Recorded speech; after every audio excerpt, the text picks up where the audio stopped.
43절까지의 말씀입니다. 제자들에게 오사 그 자는 것을 보시고 베드로에게 말씀하시되 너희가 나와 함께 한시 동안도 이렇게 깨어 있을 수 없더냐. 시험에 들지 않게 깨어 있어 기도하라.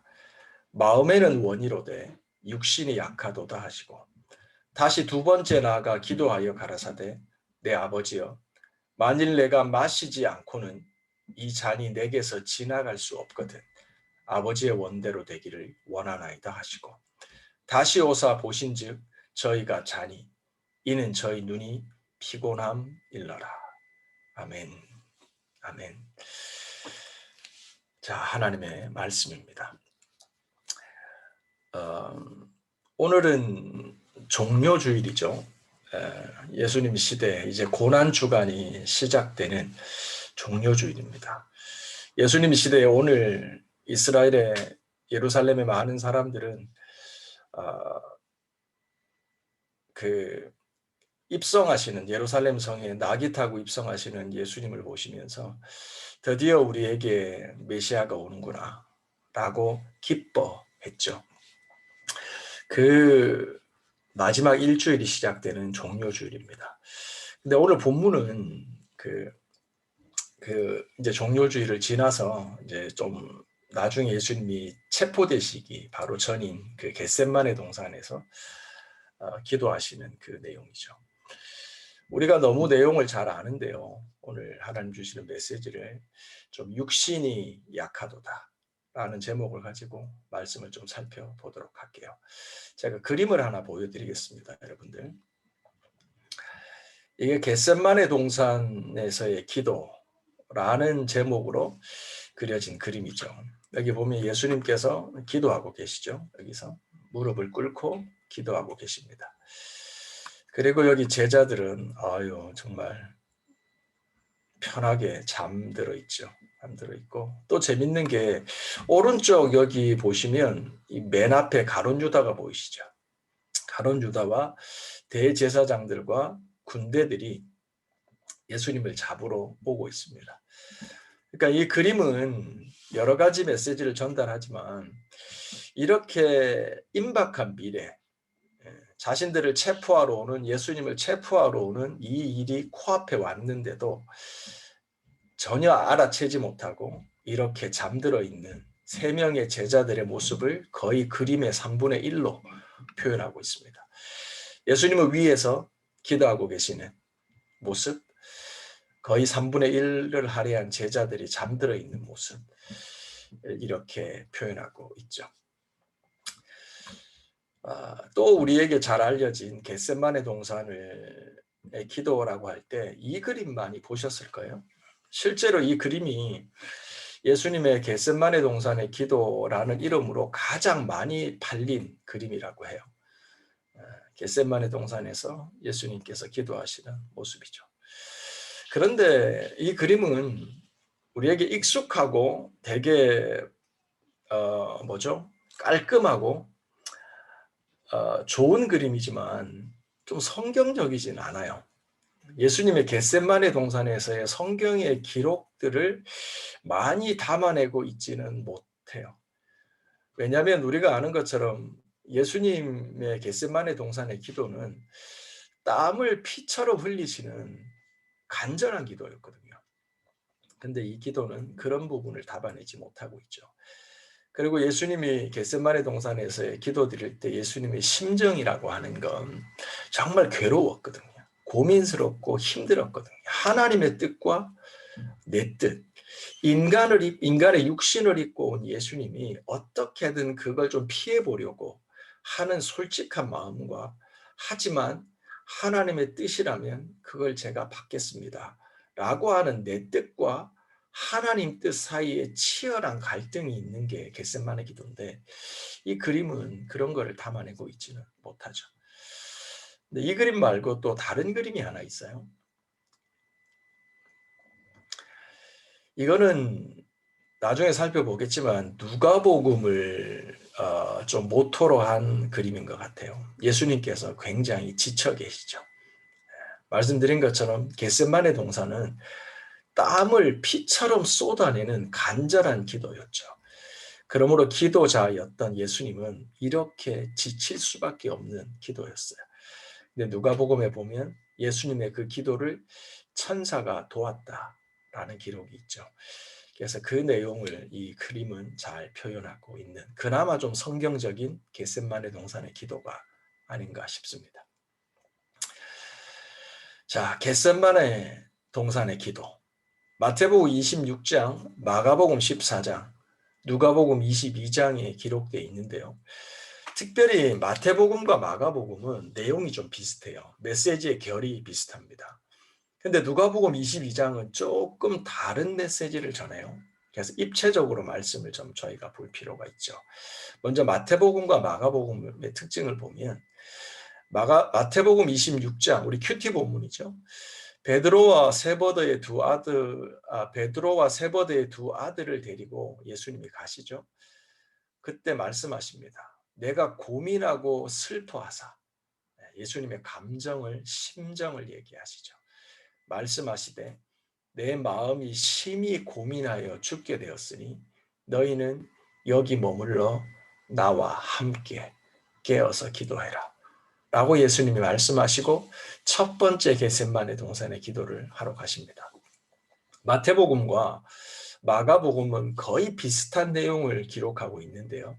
뭐냐면 기도하러 가시는 예수님의 마음에 대해서 기록하고 있습니다. 예수님의 심정이죠. 그러면서 예수님이 제자들에게 얘기하십니다. 나와 함께 깨어있자. 나와 함께 깨어서 기도하자. 라고 말씀하시고 예수님은 가시죠. 근데 우리가 아는 것처럼 제자들은 잠들어 버립니다.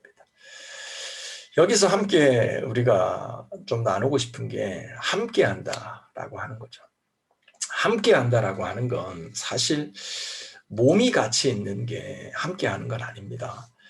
물론 1차적인 의미에서 몸이 함께 있는 건 함께 하는 거죠. 근데 좀 살아가다 보면 함께 한다라고 하는 게 몸만 함께 있는 게 아니다라는 걸 깨닫죠. 공존하기 위해서는 공감해야 됩니다. 함께 존재하는 공존이 되려면 공감이 돼야 되는 거죠. 감정이 통해야 되고 마음이 통해야 되는 거예요. 가족도 마찬가지죠. 가족이 한 집에 산다고 그게 가족인가요? 홈이 돼야 되잖아요. 우리는 하우스 멤버가 아니잖아요. 우리는 홈이잖아요. 같은 공간에 공존한다고 다가 아니라 마음이 통해야 되는 거예요. 그래서 그 사람이 슬플 때 함께 슬퍼할 줄 알고 그 사람이 기쁠 때 함께 기뻐할 줄 아는 것. 그게 주님이 얘기하시는 함께함이라는 거죠. 예수님은 베드로와 세버대의 두 아들을 데리고 겟셋마네 동산에 기도하러 가십니다. 가시면서 예수님의 복잡한 심정을 그대로 얘기하십니다. 숨기지 않고. 내가 고민된다. 정말 고민된다. 그래서 죽을 것 같다. 괴롭다. 라고 얘기하시면서 함께 해다오. 그리고 함께 기도하자. 라고 얘기하십니다. 그런데 제자들은 물리적인 공간에 같이 있었지만 그들은 예수님의 마음과 공감하지 못합니다.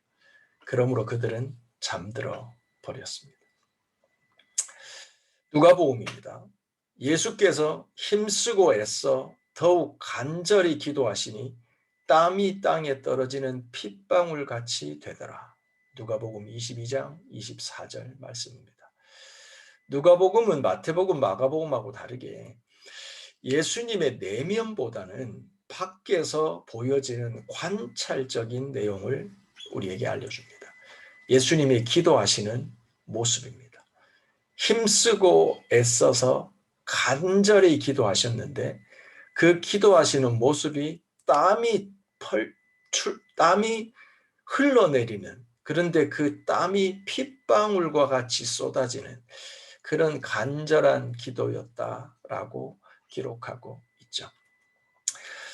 이렇게 예수님은 간절히 땀이 피가 되도록 기도하시는데 제자들은 뭐 했죠? 잠들어 있었다는 거예요. 우리가 가정에도 마찬가지고 직장에도 세상에도 마찬가지입니다. 누구는 힘들어 죽겠는데 모르는 거죠. 누구는 아파 죽겠는데, 누구는 괴로워 죽겠는데 모르는 거죠. 그래서 세상이 외로운 거 아니겠어요? 세상이 힘든 거 아니겠어요? 정말 예수님이 말씀하신 것처럼 함께 깨어 있고자 하는 하나님의 백성들이 있다면, 졸지 않고 있는 하나님의 백성들이 있다면 이 세상은 지금보다 조금 더 밝아질 수 있는 것이 아닐까라는 생각을 하죠. 반대로 얘기하면 이 세상에 외롭고 괴롭고 힘든 인생의 굴곡이 많지만 깨어있는 성도들로 인해서 함께 공존과 공감을 삶의 모토로 삼고 살아가는 성도들이 있기 때문에 이 세상은 그나마 지금까지 유지되어 온 거라 이 말이죠.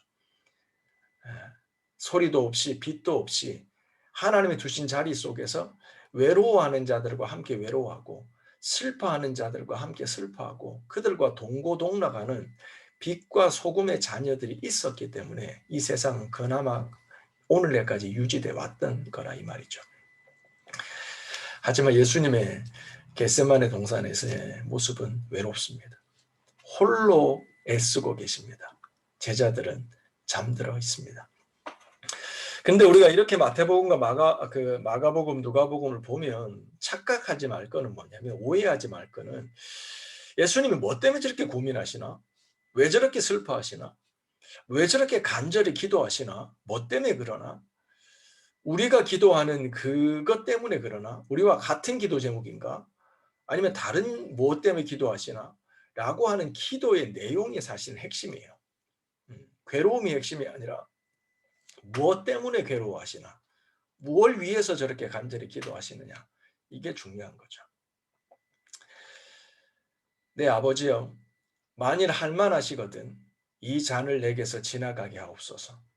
그러나 나의 원대로 마시고 아버지의 원대로 하옵소서.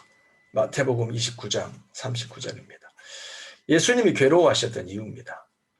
예수님이 고민되시고 간절히 기도할 수밖에 없었던, 땀이 피가 되어 기도할 수밖에 없었던 그 기도의 내용입니다.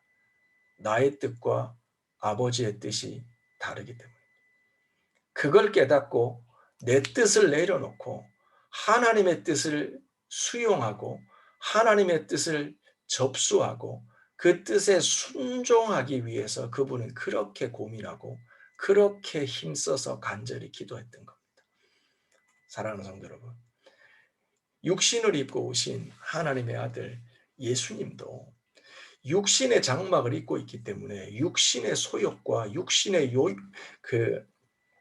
육신의 유혹과 육신의 갈망과 육신의 욕심이 있어요. 우리가 아는 것처럼 육신은 편한 걸 추구해요. 내 중심적이에요. 웬만하면 괴로운 거, 손해보는 거 안 하는 게 육신이에요. 그 육신을 그대로 입고 예수님은 이 땅에 사셨죠. 그러므로 그분은 앞으로 십자가를 지셔야 된다는 거, 그리고 십자가를 지시고 높이 들리우셔서 모든 사람을 위한 구원의 길이 되셔야 된다는 거 알고 계셨죠.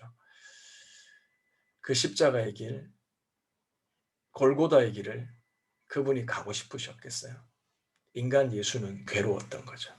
그래서 그 피하고 싶은 마음을 내리고 하나님의 뜻에 순종하기 위해서 기도하신 거죠. 우리가 왜 기도해야 되냐면, 예수님이 기도하심으로 육신의 뜻을 내리고 하나님의 뜻을 받아들이셨던 것처럼 우리가 기도하지 않으면 내 뜻대로 살게 돼 있어요. 우리는 예수님께서 기도하심으로 하나님의 뜻을 받아들이고 육신을 이기셨다면, 기도하지 않으면 우리는 하나님의 뜻을 그대로 순종하며 살아갈 수가 없다 이 말이죠. 그래서 오늘 우리가 읽었던 마태복음 26장으로 돌아오면 예수님께서 이렇게 잠들어 있는 제자들 함께 해달라고 얘기했는데, 잠들어 있는 제자들을 보시면서 40절이죠. 너희가 나와 함께 한시도 이렇게 깨어서 기도할 수 없느냐. 41절이죠. 시험에 들지 않게 깨어서 기도해라. 너희가 마음에는 원할지 모르지만 육신이 약하다. 41절 다시 오시죠. 그랬더니 그들이 또 잠들어 있죠. 저들의 눈이 피곤함이더라. 아멘. 오늘 이 말씀을 통해서 우리가 좀 다시 기억할 게 뭐냐면, 예수님이 우리에게 이미 일러주셨어요. 야, 육신은 약한 거야. 너 인생 피곤한 거야. 그래서 너희들이 항상 나한테 얘기하는 게, 목사님, 아니죠. 주님, 피곤해서 예배하지 못해요. 피곤해서 주님 앞에 기도하지 못해요. 제 마음은 원인데 육신이 너무 약해요. 이렇게 우리는 뭐 하죠? 면피하잖아요. 핑계를 대잖아요. 근데 오늘 말씀을 자세히 읽어보면 재밌는 게 있어요. 그게 뭐냐면 육신의 약함을 아세요, 주님이. 야, 마음은 원인데 육신이 약하지? 그렇기 때문에 기도하라는 거예요. 육신이 약하기 때문에 기도하라는 거예요. 무슨 말씀이냐면, 여러분들 저도 제 왼팔에 보면, 제가 초등학교 때 아버님이 실수로 뜨거운 물을 이렇게 얼굴에 세수하라고 이렇게 부어주시다가 실수로 제 팔에다가 부어버리셨어요. 그래서 제가 어릴 때 초등학교 때 이 왼쪽 팔에 화상이 있어요. 뜨거운 물로 인해서. 그래서 이게 뭐 아프기도 아팠지만 그 어린 나이에 이런 상처가 있는 게 부끄러웠거든요. 저의 이런 약함이 다른 사람하고 다른 이런 상처가 있는 게 부끄러웠거든요. 그래서 저는 여름에도 짧은 팔을 거의 입고 다니지 않았어요. 긴 팔을 입고 다녔죠. 왜냐하면 왼팔에 있는 이 상처를 가리기 위해서 그랬던 거예요. 그래서 아버님이 이제 어머님이 수술을 해주겠다고 했지만 사실은 뭐 좀 겁나기도 하고, 또 괜히 뭐 몸에 상처 있는 거 뭐 그냥 지내지 뭐 이런 마음으로 수술을 안 했어요. 근데 저는 부끄러웠죠. 그래서 저는 짧은 팔을 안 입고 다녔어요. 왜냐하면 이 상처를 가리기 위해서, 덮기 위해서라는 거죠.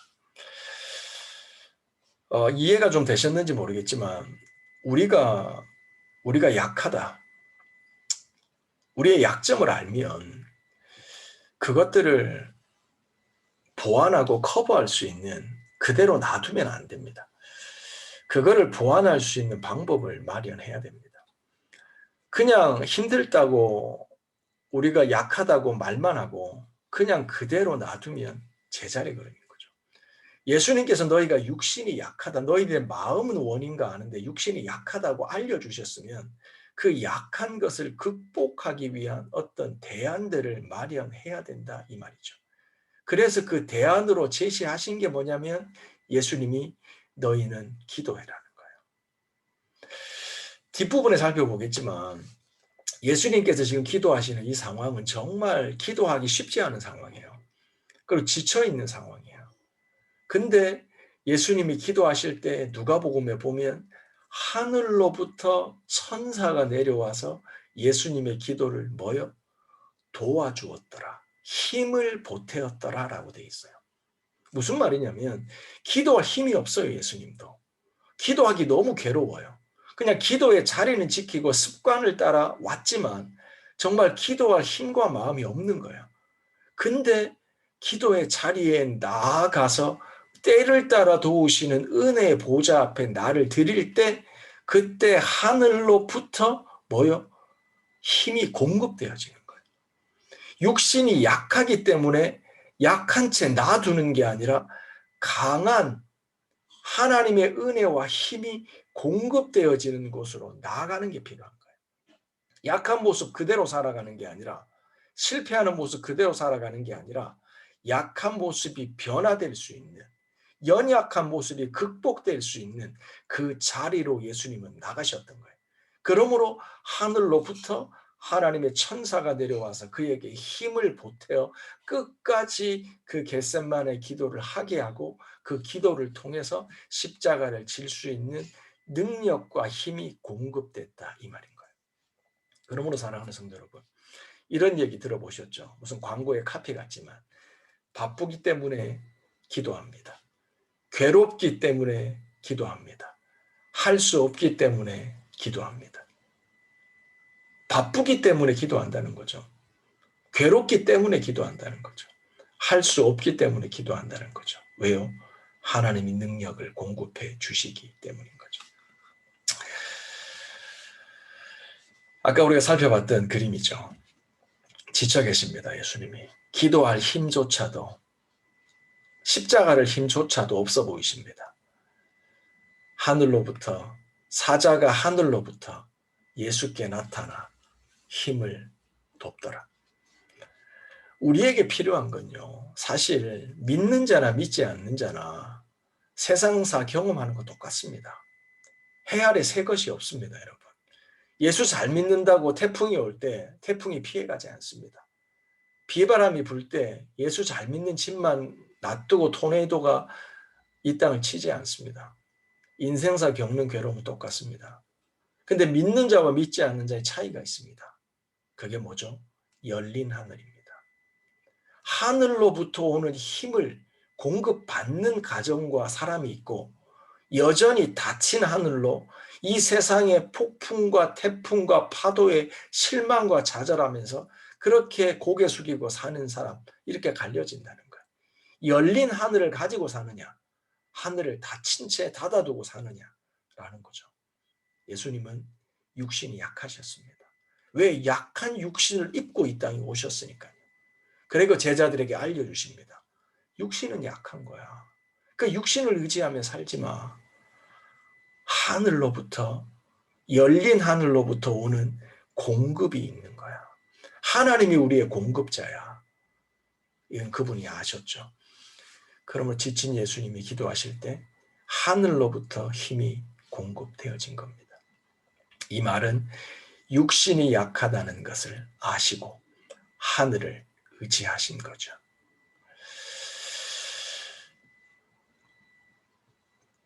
이와 같이 성령도 우리의 연약함을 도우시나니 우리가 마땅히 빌 바를 알지 못하나 오직 성령이 말할 수 없는 탄식으로 우리를 위하여 친히 간구하시느니라. 로마서 8장 28절 말씀입니다. 사랑하는 성도 여러분, 성령께서 우리의 연약함, 우리의 약함을 뭐 하시죠? 도우십니다. 성령이 우리를 도우십니다. 우리가 자녀들을 키워보고 사람들을 이렇게 도우려고 해봐도요, 좀 돕기 편한 사람이 있고 좀 이렇게 돕기 힘든 사람이 있어요. 돕기 편한 사람이 어떤 사람이죠? 도움을 구하는 사람들이에요. 도와주려고 하는 사람에게 맡기는 사람이에요. 의탁하는 사람은 쉬워요. 특히 물에 빠진 사람을 건질 때 마찬가지예요. 믿고 맡기면 도와지는 거죠. 근데 도우기 힘든 사람이 있어요. 어떤 사람이죠? 버텨요. 자기의 약함과 연약함을 인정하지 않고 한 번 더 해보겠다는 거죠.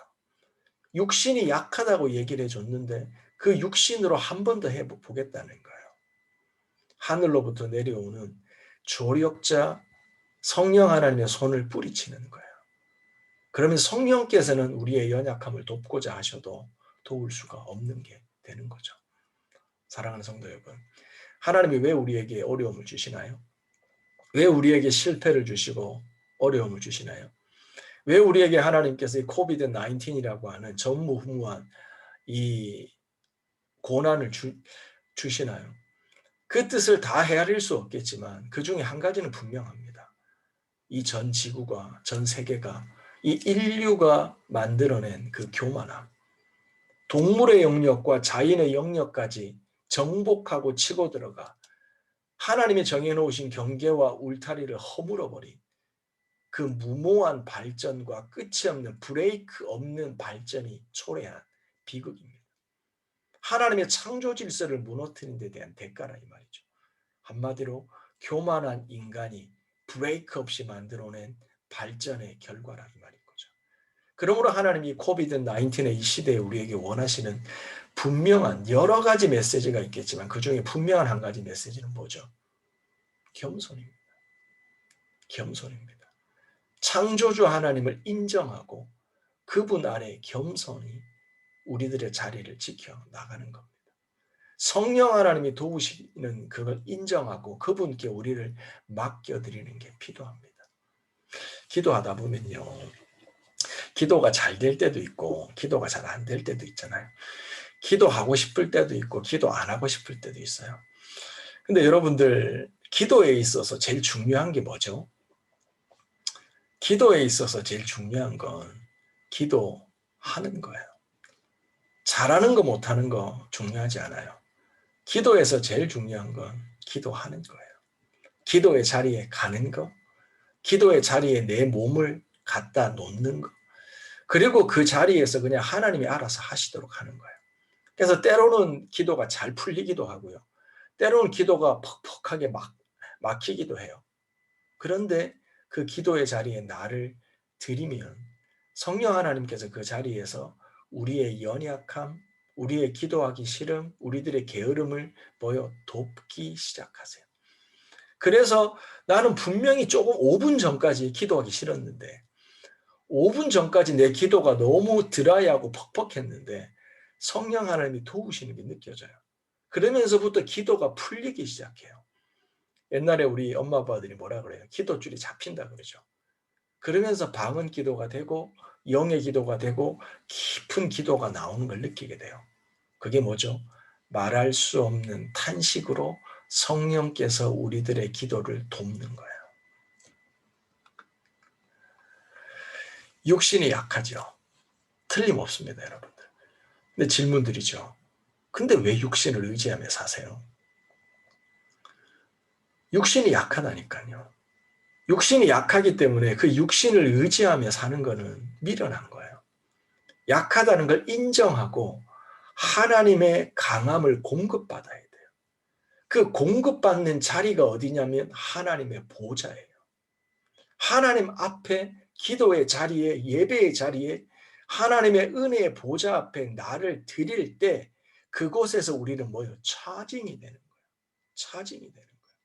우리가 아침에 일어나서 요즘 세상에 일어나서 정말 기분 안 좋을 때 어떤 때예요? 핸드폰과 관련되어졌을 때. 저녁에 분명히 핸드폰 배터리가 10%밖에 안 남아서 그거를 이제 차징할 수 있는 케이블을 꽂아놓고 자잖아요. 근데 아침에 딱 일어났는데 핸드폰이 배터리가 5%밖에 없는 거죠. 분명히 꽂아놓고 잤는데 무슨 문제죠? 플러그에 제대로 플러그인이 안 돼가지고 차징이 안 된 거라 이 말이죠. 배터리는 떨어지는 게 당연해요. 약해요. 배터리가 평생 갈 수 없어요. 중요한 건 그거를 떨어질 그때에 배터리가 떨어지는 걸 알고 육신이 약하다는 걸 알고 차징을 시켜야 되는 거예요. 그러면 100%를 가지고 하루를 시작할 수 있는 거예요. 우리들의 영혼도 마찬가지입니다. 진짜 우리가 육신이 약하다는 거 아세요? 육신으로는 하나님의 법을 주님의 믿음으로의 삶을 살지 못하다는 걸 아세요? 그러므로 영적인 충만함이 필요한 거예요. 영적인 충만하면 사고한다고 되는 게 아닙니다. 성경 공부한다고 되는 게 아닙니다. 하나님의 은혜의 보좌 앞으로 나아가야 돼요. 나가고 싶건 안 나가고 싶건이 아니에요. 가야 차징이 되는 거예요. 채워지는 거예요. 그래야 하나님이 우리를 도우실 수가 있는 거예요. 그래서 우리는 그 100%로 채워진 다음에 충만해진 다음에 뜨거워진 다음에 우리는 다시 세상으로 나갈 수 있는 거죠. 예수님은 어떠셨을까요? 무리를 보내신 후에 기도하러 따로 산에 올라가십니다. 그리고 거기 혼자 계십니다. 무리를 보내십니다. 무슨 말이죠? 사람들과 함께 많은 일을 하신 거예요. 배터리 이빠이 쓰신 거예요. 에너지 많이 쓰신 거예요. 힘을 다하신 거예요. 그러니까 육신이 약하죠. 영혼이 지친 걸 아시죠? 그대로 내버려 두지 않으신 거예요. 기도하러 따로 산으로 올라가신 거예요. 하나님의 은혜의 보좌로 나가신 거예요. 차징하러 가신 거예요. 새벽 아직도 밝기 전에 예수께서 일어나 나가 한적한 곳으로 가사 거기서 기도하시더니 새벽 아직 밝기 전에 우리가 새벽 기도하는 이유죠. 아침에 하나님께 나아가서 차징하는 거예요. 육신의 약함을 알기 때문에 그 육신의 약함을 영으로 극복해야 되기 때문에 땅의 일이 아니라 열린 하늘을 구해야 되기 때문에 하나님의 보좌로 나아가는 거죠. 이른 새벽부터. 그래서 이 모든 예수님의 모습을 누가복음 22장은 습관을 따라 예수님이 감람산으로 가셨다라고 기록해요. 제가 2주 전인가 3주 전에 그 말씀 드렸잖아요. 아내 오기 전에 요리하면서 깨달은 거. 뜨거워져야 된다.